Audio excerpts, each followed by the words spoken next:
Hello! So it's that time of the year again. Happens 4 times a year.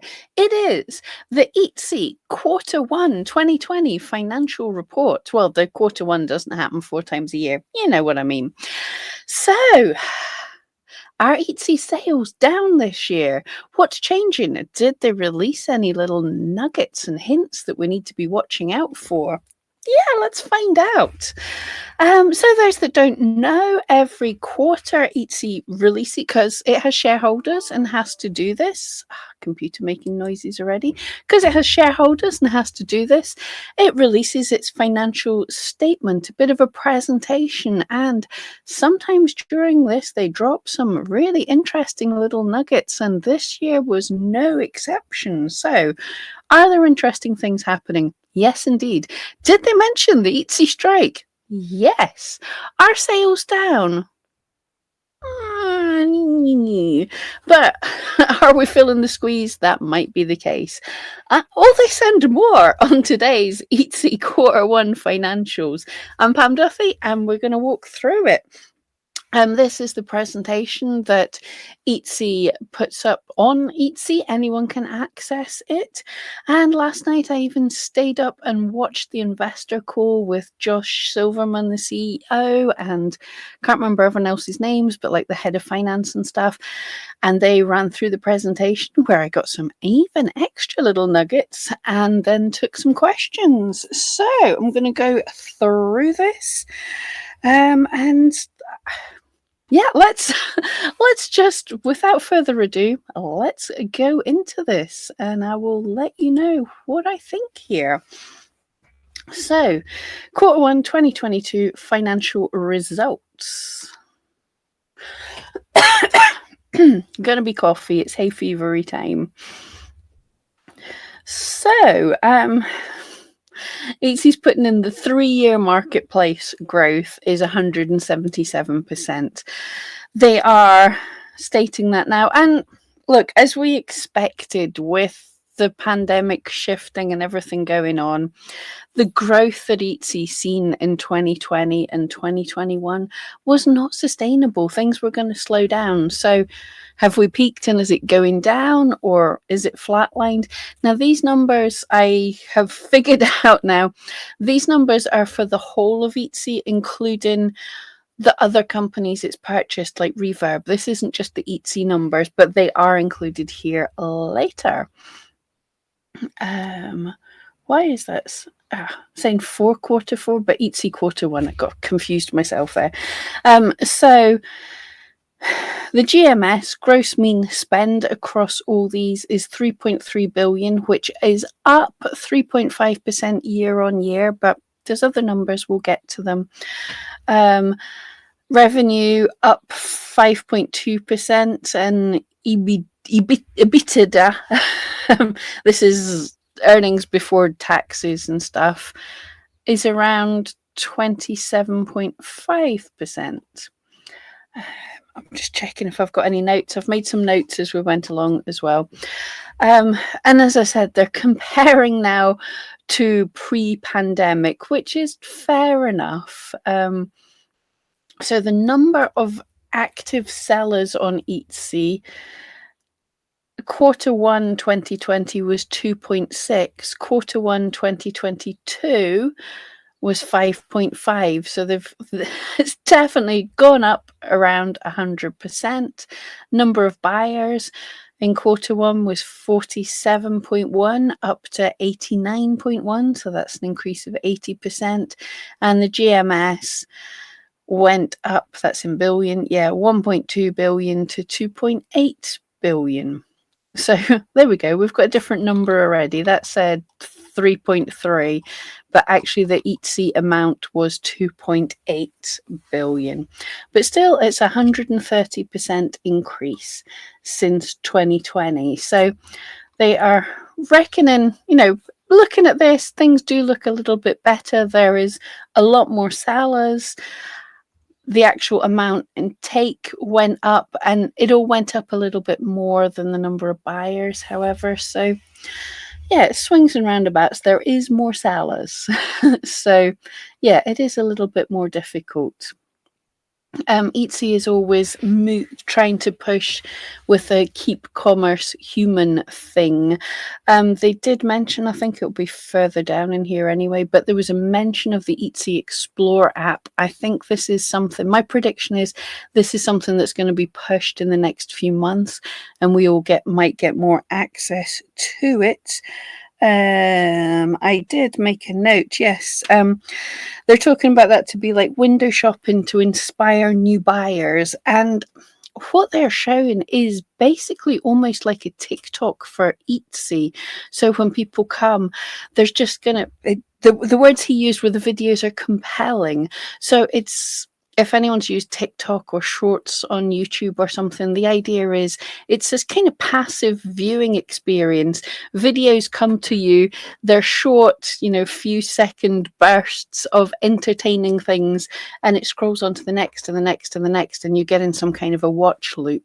So I think they are aiming for some kind of almost social media thing here where you sit and you're entertained by videos of crafty people, and sometimes they'll catch your eye and you'll dive in and buy. So this is an interesting thing, and it definitely shows the human side to this. And there has been a dip in some of Etsy's earnings because they have been trying to help Ukraine, which is great.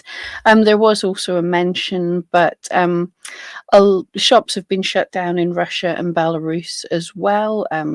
Etsy can't help this. This is the world events. But Etsy cancelled balances in listing credits totaling 4.6 million. They've been featuring Ukrainian sellers' digital downloads in the editor's picks and buyer marketing. So they have been pushing Ukraine sellers. And this is lovely and surprising of Ukrainian sellers who made a sale in March. They made over 11 million in sales, which equates to about $1,400 per seller in March, which is a really good figure. And hopefully that's helping some people. That is definitely above the average. So that is really cool. So their levers, they're wanting to grow. This is what Etsy's focusing on. We're going to come to a really interesting bit in a second. But they're wanting to increase the number of active buyers. Of course, that makes a load of sense. The frequency that they buy, the frequency that people come back and buy is a focus, and the average order value. And this is an interesting one we're going to come back to. I can't remember where the slide is. Not here yet. Okay. So firstly, they're talking about, what was it? Active buyers. Yes. So Etsy's already relevant to millions of buyers. The brand awareness, people are knowing what Etsy is a little bit more. So there's 8.9 active buyers in nearly 250 countries, and 7 million new buyers were added in the first quarter. And some great things. 15 of Etsy categories in first quarter of 2021 had, each of them had over 1 million unique buyers. This could be the same person, like if someone bought something from Home and Living and then bought something from Weddings, that would be a unique buyer in Home and Living and a unique buyer in Weddings. But it's still really cool. It shows these are the big categories, which is kind of the big categories anyway. Most of your stuff should be included in there. Not vintage, I'm afraid, but anyway, there's lots of good things there. So at least 1 million sales. The active buyers might have bought more than once, but at least 1 million sales in each of these categories. And there are 7 categories that had over 15 million unique buyers, which is so cool. Not really a surprise. Craft supplies, we're seeing craft supplies are absolutely huge and have been for years. But if you can add craft supplies. That's always a good thing. Paper and party supplies, they did mention, and it totally makes sense, moving forward to more party events, people sending out their wedding events and all things like that. So that was totally cool. And jewelry, I get this all the time. People will say, oh, I'm having a rubbish time, but that's because I'm in an oversaturated category. Look, there were over 15 million unique buyers buying things from jewelry in Q1 2022.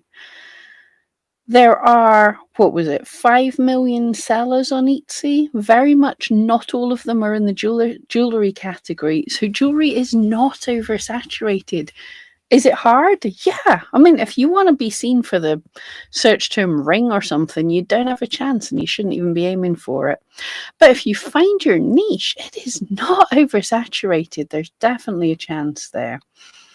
And Etsy is talking about the demographic of buyers and what's going on here. They did, clear to stress, they have done surveys and things, and they're looking at the two biggest cohorts, two biggest genders were men and women. So they're breaking it down. They're not going into non-binary peoples. But the biggest demographic of the core buyers are women on Etsy. And yeah, here's an interesting thing. I'm going to ramble and go off topic. Etsy is now reporting everything here, all the stats, as US and UK. They're including the UK in the market. It's got big enough that it's important enough to be mentioned. They did this so often, it really made me think, if you're an international seller, it might be worth adding the UK because it clearly is a growing audience. They did mention some other markets. They specifically said France and Germany, but they are certainly saying the US and the UK are their biggest markets. But 30% of adult women in the US and UK shopped on Etsy at least once in the past 12 months. This is fantastic. Nearly a third.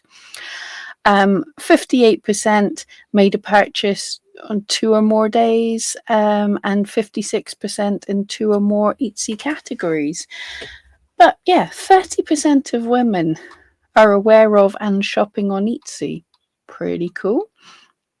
And for the people who identify as men, that's 10%. But Etsy have said they are pushing this a little bit more. There's been some more sort of gender neutral and masculine type adverts pushed out. They're seeing this quite rightly as a growing category to hit. So definitely, if you make stuff that men might want to buy, now is the time to push it. And that doesn't necessarily just have to be masculine things, but think of gift for wife type things, gift for mother from a more masculine bit. But 37% of the men who shopped on Etsy, of this 10% of adult men, made a purchase on 2 or more days, and 35% in 2 or more different categories. So obviously men have to be converted. You have to work harder to convert them into repeat buyers, but Etsy's going to push to capture more men. This sounds like something one of my friends would be looking to do.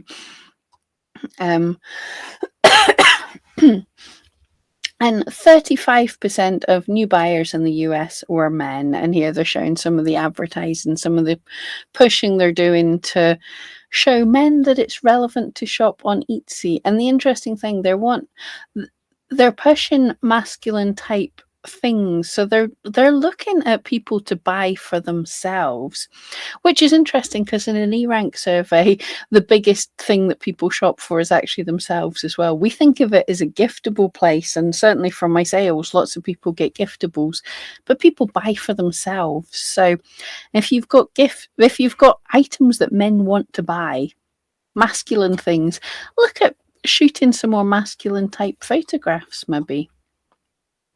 And yeah, they're saying scratching the surface for potential buyer engagement and conversion.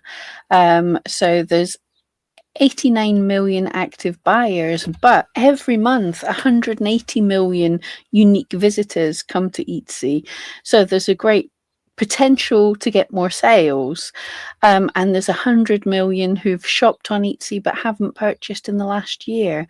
So they're saying these two groups of people, let's bring back the ones that shopped before and let's capture some of the ones that are having a look. So this is a conversion opportunity. And yeah, nowhere near saturation.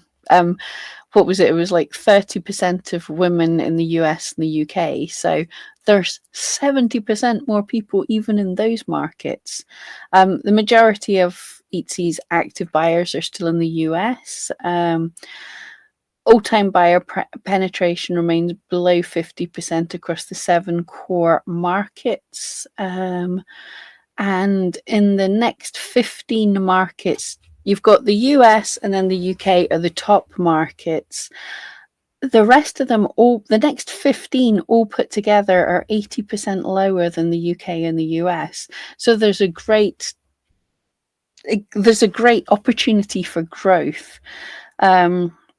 Because these 15 countries have a GDP similar to the US. So there's money on the table.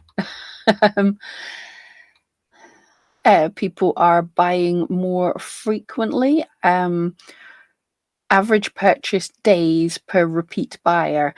It's interesting because I thought 5.2 and they're bragging about this, but a repeat buyer, they're basically calling that anyone who comes back and buys again but doesn't buy as much as 6 times.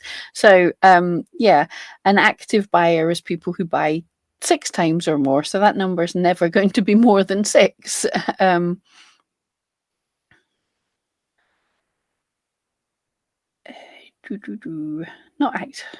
Not active buyer. There's habitual buyer. There's the word I'm looking for. Habitual buyers are 6 times a year. And habitual buyers are buying 13 times a year. Yeah, so the big buyers, anyone who buys more than 6 times a year, are actually buying about once a month. Right, this slide had me perk up my ears. We've done very little to move buyers from cushion to couch. The reason this made me perk up my ears, if you haven't heard of this before, when Josh Silverman took over Etsy as CEO in Etsy, I think it was in the e-commerce Bytes blog, but he did an interview where he mentioned this cushion to couch thing. And it's basically wanting Etsy to be the place you come for your couches, not just the little decorative things. He doesn't want it to be the place that people just come for trinkets. He wants to see some good money, basically. So there was talk way back then of search looking at the price of items and things like that. So there might be a slight lean in favor of, rather than an item that's selling for $1, if your item is selling for $100, it might rank a little bit higher. Now, how I look at this, that there's a term, I don't think Etsy ever mentioned it. I've made it up in my head, but it would be it would be how much they're likely to make per impression. So profit per impression. So this is to say, if there were 2 items, say one sells for $1 and one sells for $100. Now Etsy only has so many spaces in the search, so it wants to know which one is going to make more money for it when it shows them up in the search. So if for 100 times it could show up a listing in the search impressions, if the $1 item sold 100 times out of the 100 times that it was shown, it would make Etsy $100 per 100 impressions. But if the $100 item, when it was shown in search, sold once, it would also have the same profit per impression. So it's not to say that only expensive items would show up in search, because cheaper items might sell more, but it helps them out a bit. It's not saying that one sale of a $1 item gets the same kind of ranking boost in search as one sale of a $100 item. I hope that kind of makes sense. So they meant this cushion to couch thing is they're wanting to focus on each sale making more money. Now, they didn't mention it too much in the call, but the thing going off in my head is don't race to the bottom. And definitely, if you can, experiment with higher value listings as well. Put in the cheaper ones as well. You know, if your customers are loving that, fine. But can you make bundle listings? Can you try things with higher quality materials? I know I've seen this a lot with like knitwear shops. You can sell a pair of fingerless gloves that are made in acrylic for a kind of cheap price. But if you, like my mum, fly over to New Zealand and go to the set of Lord of the Rings and find the spinner who created the wool for Gandalf's robes in the finest New Zealand wool or something and make a pair of fingerless gloves in those, your markup's actually more. People will spend more on them. So don't always be in the race to be the cheapest. Think about some quality as well, and Etsy might be helping push for that as well. Right. To grow our wallet share with buyers, we'll focus on being even more inspirational, efficient, and reliable. Okay, I'm not sure where this came in the call they mentioned, but I have a big star note that I'm going to put here. They're talking about more buyer confidence. They want buyers to be confident in us. And they said, in this quarter coming up, there's going to be a new thing released. Right, you're ready for this. There is going to be what they're calling the Purchase Protection Program, to help people understand, to help people with disputes. It said to help buyers, and kept saying to help sellers as well, but the focus is going to be on helping buyers. But there's going to be a purchase protection program to help resolve issues and things. Something's changing with cases, basically. Oh, here we go. This was the Explore. I think it's going to be pushing out. I think this is really going to, they're mentioning it here. It looked kind of awesome.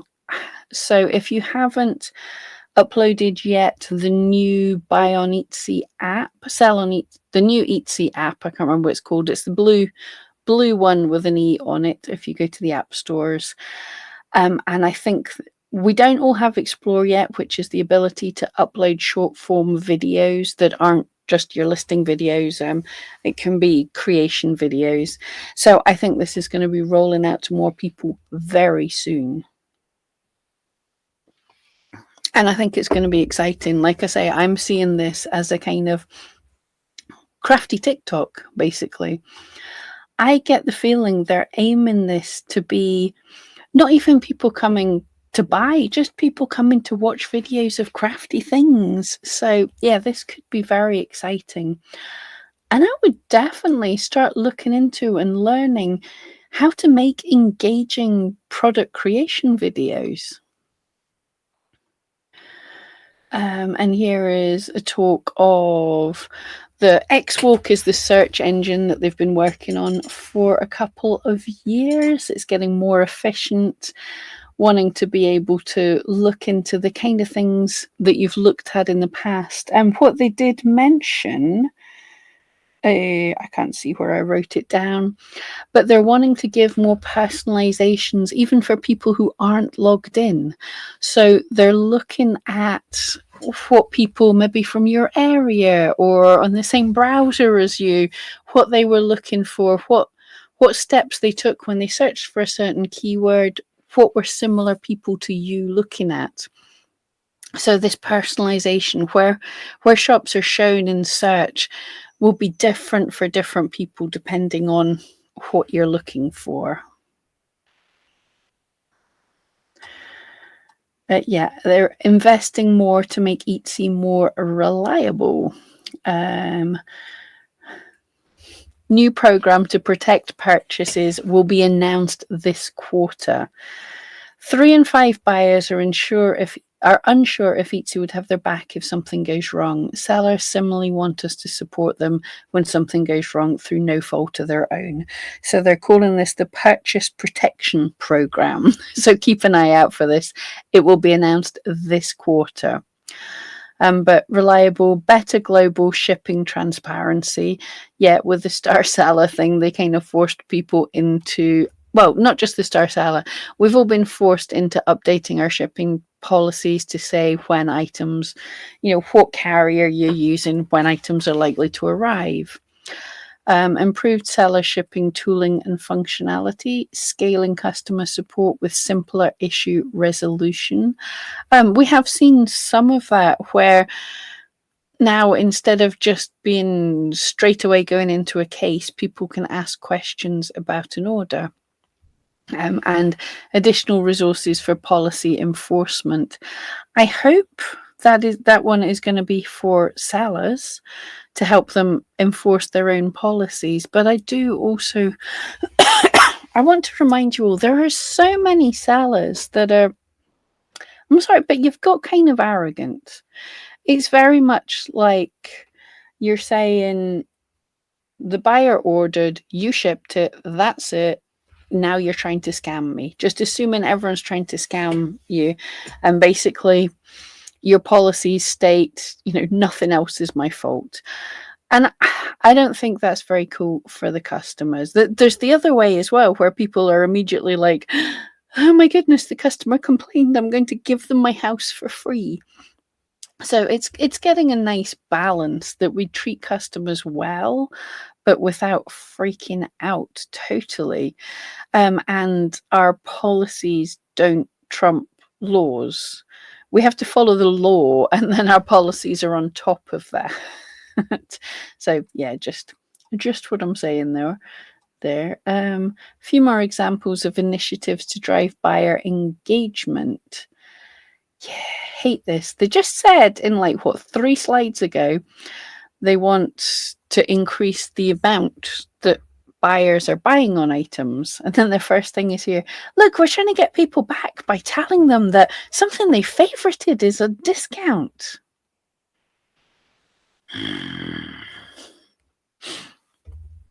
Effort to engage low frequency buyers absolutely is trying to cause people to come back that have only bought a couple of times, but say, hey, come back to this shop with this new stuff in a shop you love and stuff. Yeah, that's all cool.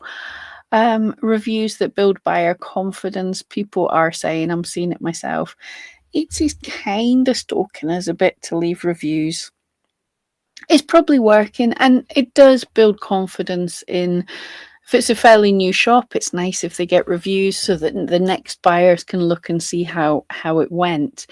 But I know some buyers are getting annoyed at being stalked for reviews and are leaving bad reviews because they've had so many messages saying, leave your review. I mean, definitely if the seller is sending messages begging for reviews and Etsy sending message begging for reviews, and every time they log on to Etsy, they're getting pop-ups begging for reviews.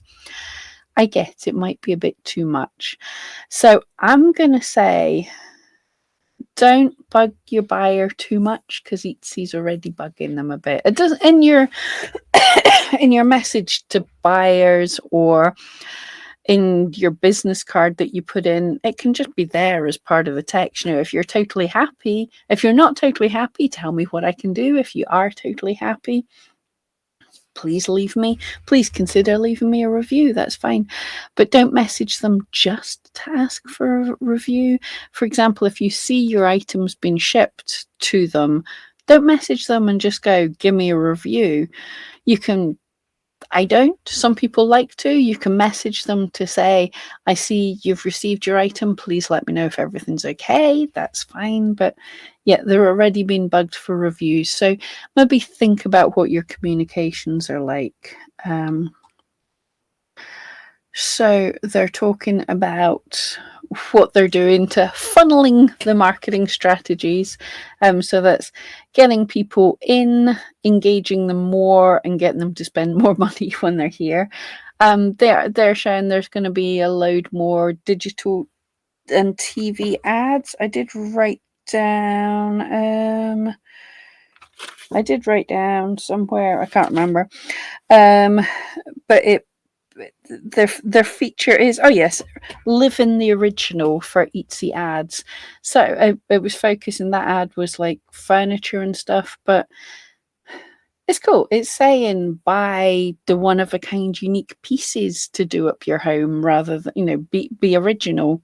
So it's really focusing on saying one of a kind. Hopefully this is going to address issues that people have had about hard to compete with drop shippers and the like, which shouldn't be selling on Etsy. But if Etsy's pushing the one of a kind, the more expensive items, that'll be good for us. But yes, Etsy's planning to spend more on advertising, doing more with the Etsy Explore app, and doing more once you're in Etsy to show you what's going on. So here's the monies. This is for all of Etsy businesses, that not just Etsy, but the other places they've bought. But we can see the money. 3.3 billion is a ridiculous amount of money, and all of that. That's what we've already seen in a slide. And then we're seeing they definitely talked, their revenue's gone up a bit because Etsy ads are making them more money. Yeah, not happy with that. They did mention some of the companies they've bought: Depop, LO7, and there's a third one which we'll see in a moment. I can't remember its name.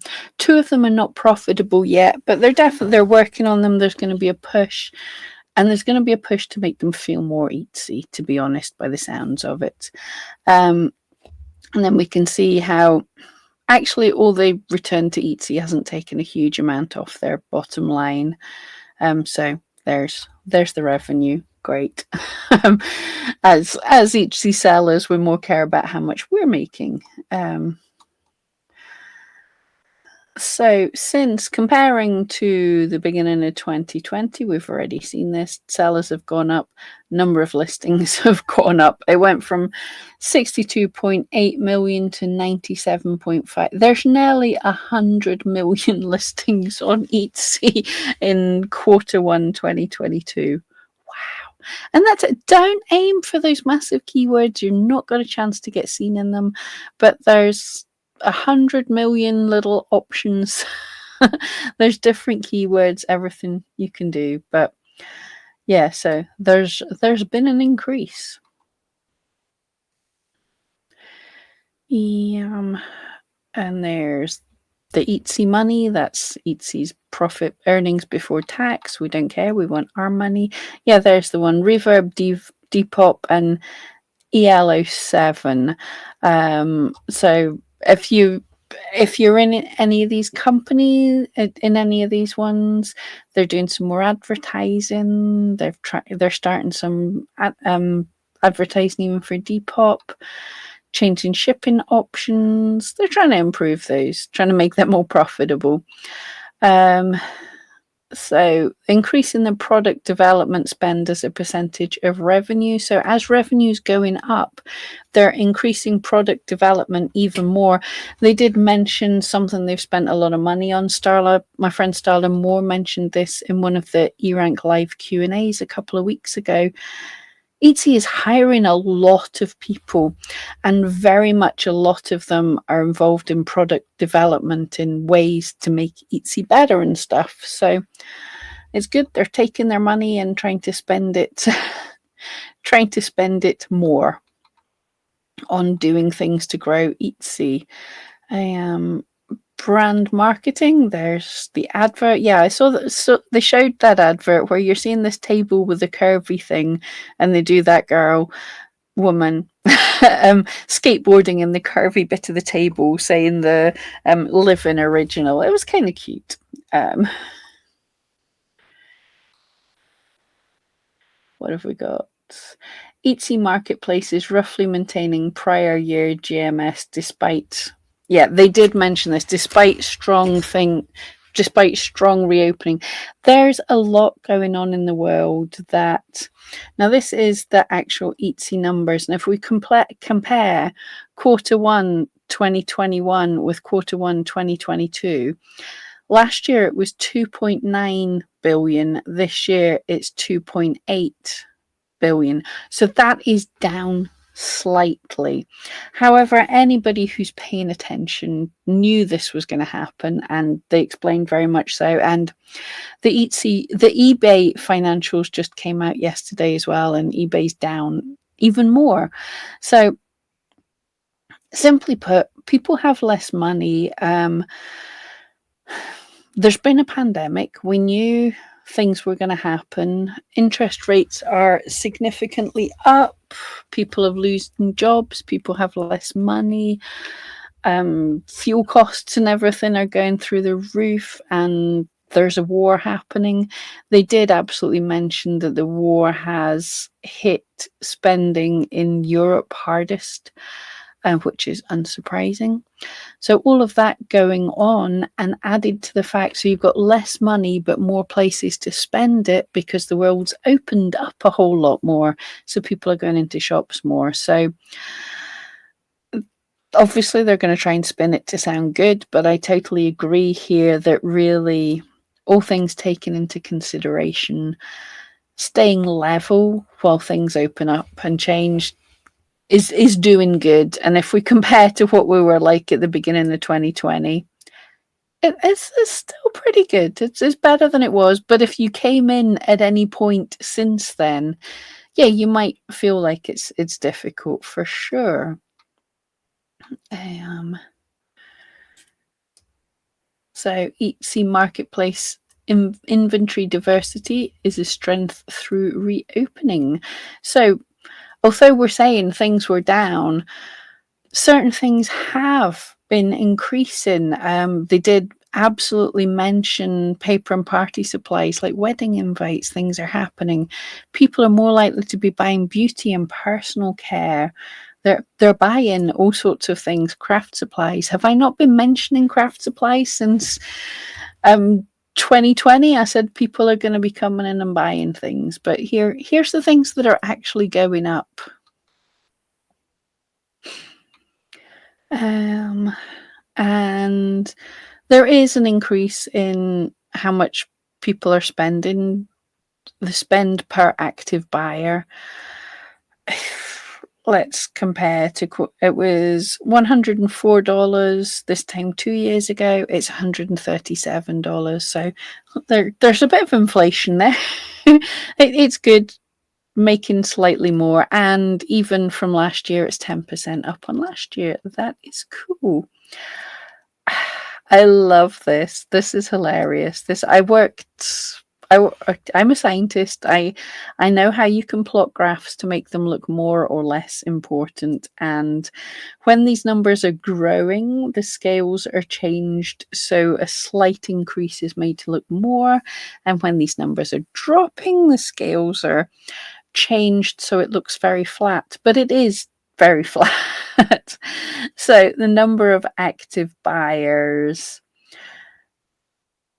was 89.7 in quarter one 2021, down a bit to 89.1 million, by the way, just now. So slightly down the number of active buyers. Habitual buyers is actually slightly up. So there's less of the people just coming in and buying one thing, slightly more buying more, slightly less of the ones just buying, what was that, up to like 5. But it's pretty flat. A number of new buyers that we're getting, 7.1 million new buyers. And reactivated buyers, 5 million. That's up, down, all over the place. As a scientist, I can tell you cannot particularly draw a conclusion from that. It's just saying we're getting more. There's no pattern there, really. There's some more numbers, and that was it. Yay. Okay, so that is Etsy financials. I'm just going to check my notes that we didn't miss anything else that was mentioned in the call. They mentioned a lot. They're investing more as people come out of the pandemic. To get bigger sales, one thing that was mentioned that they're looking to do is try and increase cross-category experiences. So this is very interesting. They didn't explain how to do it, but my thinking is if you were buying a certain style of lamp, then they might be pushing you to say, hey, you like mid-century modern lamps. Have you looked at these cushions? Have you looked at these earrings? So really focusing in and saying, we understand your style. Come and buy add other things to what you're buying. Explore app. I think it's going to be even more. It's going to be huge. There's videos.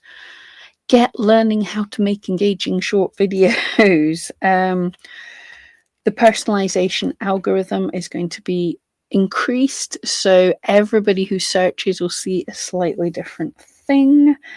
The purchase protection program is coming this quarter, so keep an eye out. There's something changed. Oh, yes, and Etsy we did say Etsy have been pushing for reviews, but they did mention increase in review photos. Now, we've seen a couple of weeks ago, review photos are showing up on, what's that little old word? In your listings, if there's reviews with photos for that listing, then at the end of your photos, there will show up the review photos. People can scroll through it from there. So review photos are becoming important. There's a more focus on creator content with influencers. So this is possibly the thing they talked about, adding into the API the ability to to put ads in all sorts of other places. So I think they're pushing for influencers to be able to talk about Etsy products and then make an affiliate kickback or something for it. We'll see. The Etsy ads are being increased. Oh yes. Did they mention the Etsy sellers strike? Not in so many words, but they definitely mentioned it. They said for the week when the Etsy fee increase, and they did mention that nobody likes a fee increase. They knew there was going to be complaints, and there were actually less complaints than the last time they increased fees. But for that week, they didn't say for the week of the strike. They said for the week when it went live, less than 1% of sellers went on vacation. Now, I calculated this anyway. It was going to be a fraction of a percent. But also, if we think of the fact that was the Easter time, I'm betting a number of people messaged me and said, my shop's on vacation anyway. It's not because of the strike. It's just a time I'm taking off to be with my family. So there was less than 1% of sellers on vacation. So yeah, Etsy didn't notice the strike. And they did say there was no increase in churn, which is a fancy, revolting kind of makes me think of butter. But basically, there was no increase in sellers leaving Etsy. There's always sellers leaving, and there's always sellers coming back. There was no increase in people shutting their shops. So yeah, they don't care. And they did say they have had thousands of sellers. Now, obviously, Etsy's going to spin this a little bit, but their numbers are matching up what I was calculating anyway. And they said they've had thousands of sellers contacting them and saying, although nobody's happy with the increase, they're happy that Etsy will be investing more. People have been asking Etsy to invest more, to do more for us. So yeah. Oh, yes, the final little nugget. I'm glad I remembered to read through my notes again. They talked about how they're increasing the personalizations and how they're going to understand buyers even better. They're using favorites and lists to try and understand buyers. So everyone who's freaking out about favorites and things, these are not. Etsy is loving these to understand about buyers. They're not worried. It's not going to tank your listings or whatever. They're using this as a thing. Let's face it. You'll probably see in a couple of days some of the shops that I'm looking at. I absolutely love the stuff, but it's like, I can't afford that. I don't have space for it, but this is my style. I really love this. So they're using that. It's not going to hurt the buyer. It's not going to hurt the seller that I've loved something. It's going to help them understand that, Pam, a person who buys this kind of thing, loves this kind of thing. Let's get to know her a little bit better. So her personalization algorithm, what she sees in search, is a little more relevant.